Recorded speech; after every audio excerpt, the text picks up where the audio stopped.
இணையதளத்தில் மாபெரும் சாதனை. விஜய் பின்னுக்கு தள்ளி முதலிடம் பிடித்த சீமான். தமிழக சட்டசபை தேர்தல் களம் சூடுபிடித்துள்ள நிலையில் வேட்பாளர்கள் தாக்கல் செய்துள்ள சொத்து மதிப்பு மற்றும் உறுதிமொழி பத்திரங்களை பார்ப்பதில் பொதுமக்களும் அரசியல் ஆர்வலர்களும் மிகுந்த ஆர்வம் காட்டி வருகின்றனர். தேர்தல் ஆணைய இணையத்தில் தாவேகா தலைவர் விஜயின் பிரமாண பத்திரத்தை அதிகமானோர் பார்த்திருப்பார்கள் என கருதப்பட்ட நிலையில் அனைவரையும் வியப்பில் ஆழ்த்தும் வகையில் நாம் தமிழர் கட்சியின் தலைமை ஒருங்கிணைப்பாளர் சீமானின் பிரமாண பத்திரம் பல மடங்கு அதிகமாக தரவிறக்கம் செய்யப்பட்டுள்ளது. இந்த தேர்தலில் சீமான் தனது சொந்த மாவட்டமான சிவகங்கையில் உள்ள காரைக்குடி தொகுதியில் களமிறங்கியுள்ளார். காரைக்குடி தொகுதியில் சீமான் தாக்கல் செய்த பிரமாண பத்திரத்தை இதுவரை சுமார் 22.55 லட்சம் பேர் இணையதளத்தில் இருந்து பதிவிறக்கம் செய்து பார்த்துள்ளனர். அதே சமயம் பெரம்பூர் மற்றும் திருச்சி கிழக்கு ஆகிய தொகுதிகளில் போட்டியிடும் தாவேகா தலைவர் விஜயின் பிரமாண பத்திரத்தை மொத்தமாகவே 3.48 லட்சம் பேர் மட்டுமே டவுன்லோடு செய்துள்ளனர். இவர்களுக்கு அடுத்தபடியாக கொளத்தூர் பகுதியில் போட்டியிடும் முதலமைச்சர் மு.க. ஸ்டாலினின் பிரமாண பத்திரத்தை 1.38 லட்சம் பேர் பதிவிறக்கம் செய்துள்ளனர். சீமான் தாக்கல் செய்துள்ள வேட்புமனுவில் தனக்கு 5.11 லட்சம் ரூபாய் வங்கிக் கடன் இருப்பதாக தெரிவித்துள்ளார். தன் கையில் ரொக்கமாக ரூபாய் 50,000 ரூபாய் 31.81 லட்சம் மதிப்பிலான அசையும் சொத்துக்களும் ஒரு காரும் 180 கிராம் தங்கமும் இருப்பதாக குறிப்பிட்டுள்ளார். ரங்கராஜபுரம் இந்தியன் வங்கியில் ரூபாய் 9,500, ஆக்சிஸ் வங்கி விருகம்பாக்கம் கிளையில் ரூபாய் 72,000, அண்ணாநகர் SBI கிளையில் ரூபாய் 7 லட்சம் இருப்பதாகவும் குறிப்பிட்டுள்ள சீமான் தன் பெயரில் அசையா சொத்து ஏதுமில்லை என அதிகாரப்பூர்வமாக தெரிவித்துள்ளார். இணையத்தில் சீமானின் பிரமாண பத்திரம் படைத்துள்ள இந்த சாதனை பேசு பொருளாகியுள்ளது. தாவேகா வேட்பாளருக்கு ஆதரவாக களமிறங்கும் நடிகர் ராமராஜன். அதிர்ச்சியில் அதிமுக. தமிழக அரசியல் களத்தில் மக்கள் நாயகன் என அன்போடு அழைக்கப்படும் நடிகர் ராமராஜன் தற்போது மிகப்பெரிய அரசியல் பரபரப்பை ஏற்படுத்தியுள்ளார். எம்ஜிஆர் காலம் தொட்டு பல ஆண்டுகளாக அதிமுகவின் தீவிர விசுவாசியாகவும் நட்சத்திர பேச்சாளராகவும் வலம் வந்த அவர் தற்போது தமிழக வெற்றிக் கழக தலைவர் விஜய்க்காக தேர்தல் பிரச்சாரத்தில் களமிறங்கியிருப்பது அரசியல் வட்டாரத்தில் பெரும் அதிர்வலையை ஏற்படுத்தியுள்ளது. தென்காசி மாவட்டம் ஆலங்குளம் தொகுதியில் தாவேகா சார்பில் போட்டியிடும் வேட்பாளர் விபினுக்கு ஆதரவாக ராமராஜன் தீவிர பிரச்சாரம் செய்ய உள்ளார். கடந்த ஆண்டு ராமராஜன் நடிப்பில் வெளியான சாமானியன் திரைப்படம் திரையரங்குகளில் வெளியாவதில் கடும் சிக்கல் நிலவியது.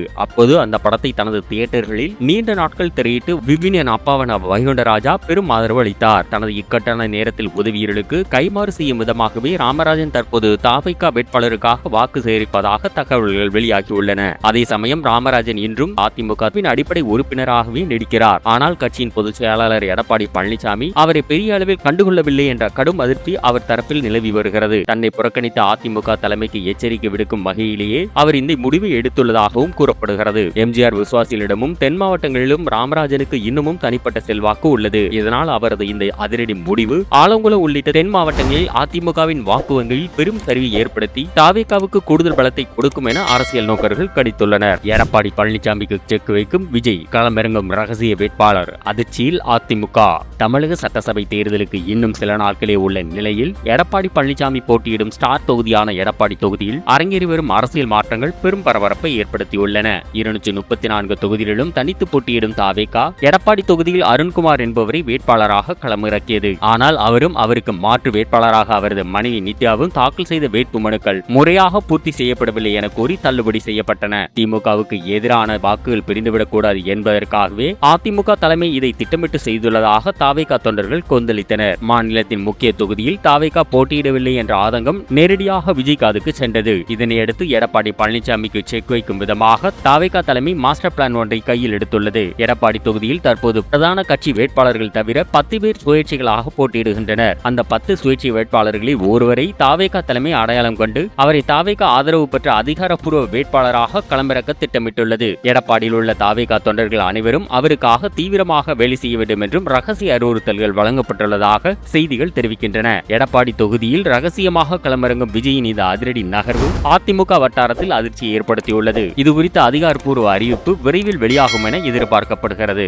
என் உயிருள்ளவரை அன்புமணியுடன் இணைய மாட்டேன். பாமகவை வழிநடத்த மகள் ஸ்ரீகாந்தியை களமிறக்கிய ராமதாஸ். தமிழக சட்டசபை தேர்தல் களம் சூடுபிடித்துள்ள நிலையில் பாமக நிறுவன தலைவர் டாக்டர் ராமதாஸ் அளித்துள்ள அதிரடி பேட்டி தமிழக அரசியல் வட்டாரத்தில் பெரும் அதிர்வலையை ஏற்படுத்தியுள்ளது. பாமகவில் ஏற்பட்டுள்ள பிளவு காரணமாக அன்புமணி ராமதாஸ் தரப்பு போட்டியிடும் 18 தொகுதிகளில் 12 தொகுதிகள் உட்பட மொத்தம் 37 தொகுதிகளில் ராமதாஸ் தனது ஐயா பாமக வேட்பாளர்களை களமிறக்கியுள்ளார். இதற்கிடையே தனது சில வேட்பாளர்கள் கடைசி நேரத்தில் பின்வாங்கியதற்கு அன்புமணியே காரணம் என ராமதாஸ் குற்றம் சாட்டியுள்ளார். இது குறித்து பேட்டியளித்துள்ள அவர், பாமகவை உருவாக்கியது நான் தான். ஒவ்வொரு செங்கலாக அடுக்கி ஒவ்வொரு கிராமமாக நடந்து இந்த கட்சியை வளர்த்தேன். மாம்பழம் சின்னம் எங்கள் தரப்புக்கே சொந்தம் என்பதால் தான் நீதிமன்றத்தை நாடினோம். நான் உருவாக்கிய இந்த கட்சி உடைவதை பார்க்கும்போது மிகுந்த வலியளிக்கிறது. பணம் இருந்தால் இப்போது எல்லாமே சாத்தியம் என்பது போல பலரையும் அன்புமணி விலைக்கு வாங்கிவிட்டார் என வேதனை தெரிவித்துள்ளார். மேலும் என் மூச்சிருக்கும் வரை இந்த ஜென்மத்தில் அன்புமணியுடன் மீண்டும் இணையும் பேச்சிற்கே இடமில்லை. திமுகவுடன் நாங்கள் கூட்டணி பேசினோம் என்பது உண்மைதான். தற்போது சசிகலாவுடன் கூட்டணி அமைத்துள்ளோம். எனது குடும்பத்திலிருந்து யாரும் அரசியலுக்கு வரமாட்டார்கள் என முன்பு கூறினேன். ஆனால் அனைவரும் வந்துவிட்டனர். அரசியலில் நான் செய்த தவறுக்கான தண்டனை தான் இப்போது அனுபவித்து வருகிறேன் என்று உருக்கமாக கூறினார். தொடர்ந்து பேசிய அவர், எனக்கு பின்னால் கட்சியை வழிநடத்த எனது மகள் ஸ்ரீகாந்தியை தயார் செய்து வருகிறேன். இவர்தான் இனி கட்சியை சிறப்பாக வழிநடத்தி செல்வார் என தனது அரசியல் வாரிசாக ஸ்ரீகாந்தியை அதிகாரப்பூர்வமாக அறிவித்துள்ளார். ராமதாஸின் இந்த அதிரடி பேட்டி பாமக தொண்டர்கள் மத்தியில் பெரும் பரபரப்பை ஏற்படுத்தியுள்ளது. என்டிஏ கூட்டணி வென்றால் அண்ணாமலை அல்லது எச் ராஜா தான் முதல்வர். எடப்பாடி பழனிசாமிக்கு அதிர்ச்சி கொடுத்த விசிக தலைவர் திருமாவளவன்.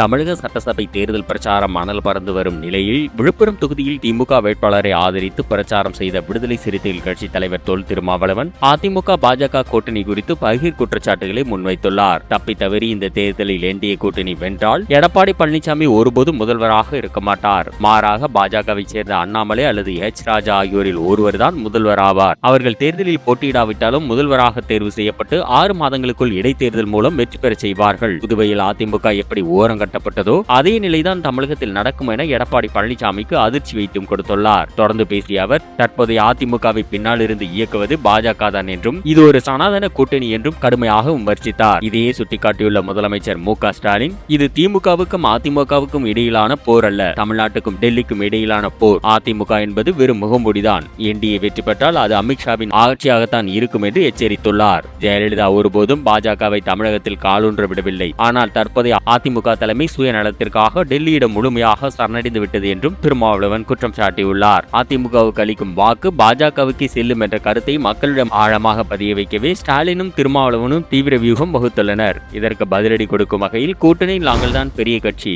நான் தான் முதல்வர் என எடப்பாடி பழனிசாமி தொடர்ந்து தனது பிரச்சாரங்களில் திட்டவட்டமாக தெரிவித்து வருகிறார். தாவேகா பிரச்சாரத்தில் தவறுதலாக இரட்டை இலைக்கு வாக்கு கேட்டு செங்கோட்டையன் சுதாரித்து சிரித்தபடியே சமாளித்த சுவாரஸ்ய வீடியோ வைரல். தமிழக சட்டசபை தேர்தல் 2026 களம் சூடுபிடித்துள்ள நிலையில் தேர்தல் பிரச்சாரங்களில் பல சுவாரஸ்யமான சம்பவங்கள் அரங்கேறி வருகின்றன. அந்த வகையில் ஈரோடு மாவட்டத்தில் நடந்த ஒரு சம்பவம் அரசியல் களத்தில் பெரும் பேசுபொருளாகவும் இணையத்தில் வைரலாகவும் மாறியுள்ளது. நீண்ட காலம் அதிமுகவில் பயணித்து முன்னாள் அமைச்சராக இருந்த கே.ஏ. செங்கோட்டையன் கடந்த 2025ஆம் ஆண்டு அதிரடியாக அக்கட்சியில் இருந்து விலகி தமிழக வெற்றி கழகத்தில் தன்னை இணைத்துக் கொண்டார். இந்த தேர்தலில் தாவேகா சார்பில் கோபிச்செட்டிப்பாளையம் தொகுதியில் அவர் களமிறங்கியுள்ளார். கோபிச்செட்டிப்பாளையம் தொகுதி தாவேகா வேட்பாளரான செங்கோட்டையன் தனது கட்சிக்கும் விசில் சின்னத்திற்கும் தீவிரமாக வாக்கு சேகரித்து வருகிறார். இந்த நிலையில் சத்தியமங்கலம் அருகே நடைபெற்ற ஒரு மாபெரும் பிரச்சார கூட்டத்தில் தொண்டர்கள் மத்தியில் அவர் ஆவேசமாக உரையாற்றினார். அப்போது திடீரென எதிர்பாராத விதமாக இரட்டை இலை சின்னத்துக்கு வாக்களியுங்கள் என்று கூட்டத்தில் தவறுதலாக கூறிவிட்டார். பல ஆண்டுகளாக இரட்டை இலைக்காகவே வாக்கு சேகரித்து வந்த பழக்க தோஷத்தில் அவர் இவ்வாறு பேசியதால் அங்கு சிறிது நேரம் சலசலப்பு ஏற்பட்டது.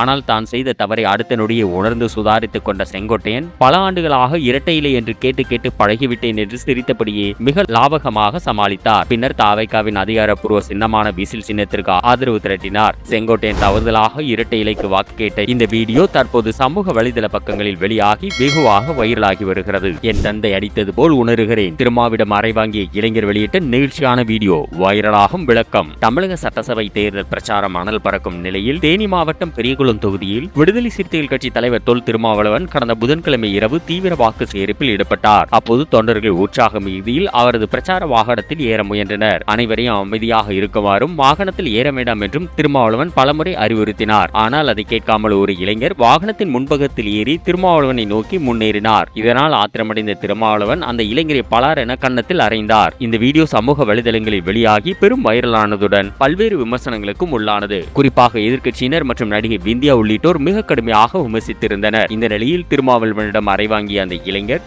தற்போது ஒரு விளக்க வீடியோவை வெளியிட்டுள்ளார். அதில் அவர் மது போதையில் நான் அட்டகாசம் செய்ததாக சமூக வலைதளங்களில் பரவும் தகவல் முற்றிலும் போய். எனக்கு மது பழக்கமே கிடையாது. சுமார் 10 ஆண்டுகள் கழித்து எங்கள் பகுதிக்கு எழுச்சி தமிழர் வந்ததால் அவர் மீதிருந்த அளவு கடந்த பாசத்தால் உணர்ச்சி மிகுதியில் வாகனத்தில் ஏறி அவருக்கு முத்தம் கொடுக்க சென்றேன். மற்றபடி எனக்கு எந்த உள்நோக்கமும் இல்லை. அவர் என்னை அடித்ததில் எனக்கு எந்த ஆட்சேபனையும் கிடையாது. அப்பா என்னை அடித்தது போல் நான் கருதுகிறேன். எனது நன்மைக்காகவே அவர் அடித்தார். அவர் என்னை அடித்ததில் எனக்கு மற்றற்ற மகிழ்ச்சிதான் என்று நெகிழ்ச்சியாக தெரிவித்துள்ளார். திருமாவளவன் மீதான தனது அன்பை அந்த இளைஞர் வெளிப்படுத்தியுள்ள இந்த வீடியோ தற்போது இணையத்தில் பேசுபொருளாகியுள்ளது.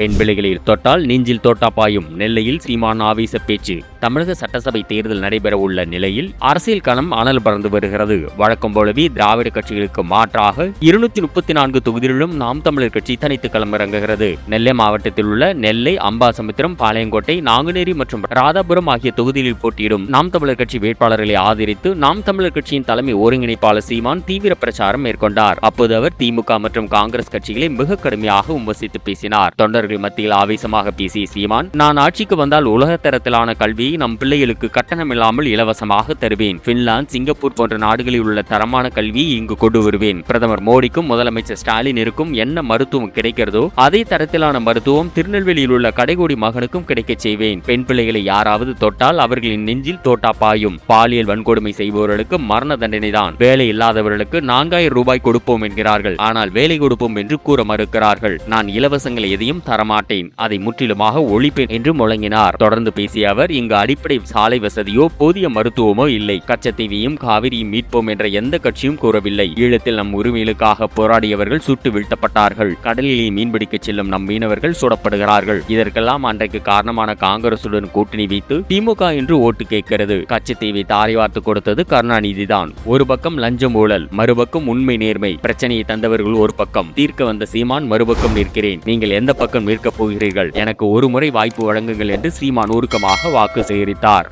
ஆல் பாஸ் போட்டது நான் தான், என்னை மறக்கலாமா? எடப்பாடி அதிரடி பிரச்சாரம். தமிழக சட்டசபை தேர்தல் வருகிற ஏப்ரல் 23ஆம் தேதி ஒரே கட்டமாக நடைபெற உள்ளது. இதற்கான வாக்கு எண்ணிக்கை மே 4ஆம் தேதி நடைபெற உள்ள நிலையில் அரசியல் கட்சிகளின் தேர்தல் பிரச்சாரம் உச்சகட்டத்தை எட்டியுள்ளது. இந்த நிலையில் திருவள்ளூர் தொகுதியில் அதிமுக மற்றும் கூட்டணி கட்சி வேட்பாளர்களை ஆதரித்து அதிமுக பொதுச் செயலாளர் எடப்பாடி பழனிசாமி தீவிர பிரச்சாரம் மேற்கொண்டார். அப்போது அவர் புதிதாக கட்சி தொடங்கியுள்ள தாவிக தலைவர் விஜயை மறைமுகமாக மிக கடுமையாக விமர்சித்து பேசினார். மாணவர்கள் மற்றும் இளைஞர்கள் மத்தியில் பேசிய எடப்பாடி பழனிசாமி, இப்போது இன்னொரு கட்சி புதிதாக முளைத்திருக்கிறது. தம்பிகளே, உங்களை எல்லாம் படிக்க வைத்தது நாங்கள் தான். கொரோனா காலத்தில் கல்லூரியில் ஒரு வருடம் வீணாகிவிட்டது என மன உளைச்சலில் இருந்த மாணவர்களை மீட்டது அதிமுக அரசு. அனைவருக்கும் ஆல் பாஸ் போட்டது நான் தான். ஆன்லைன் வகுப்பு, ஆன்லைன் தேர்வு என பிரமாதமாக படித்து பட்டம் பெற்றீர்கள். காலுக்கு காலனி, சீருடை, விலையில்லா புத்தகம், மடிக்கணினி என விஞ்ஞான கல்விக்கு தேவையான அனைத்தையும் கொடுத்த ஒரே அரசாங்கம் அதிமுக அரசாங்கம். இப்படி எங்களிடம் எல்லாமே வாங்கி அனுபவித்துவிட்டு உங்கள் வாக்குகளை கொண்டு போய் புதிதாக வந்தவரிடம் கொடுக்கலாமா?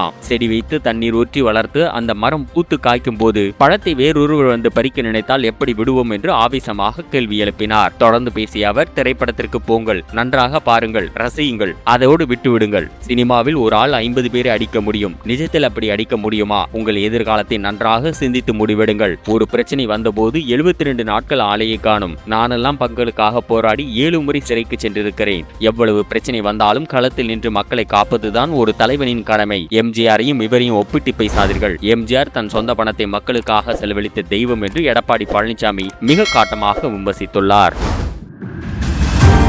இந்த செய்தி உள்ளிட்ட மேலும் விரிவான செய்திகளுக்கு www.b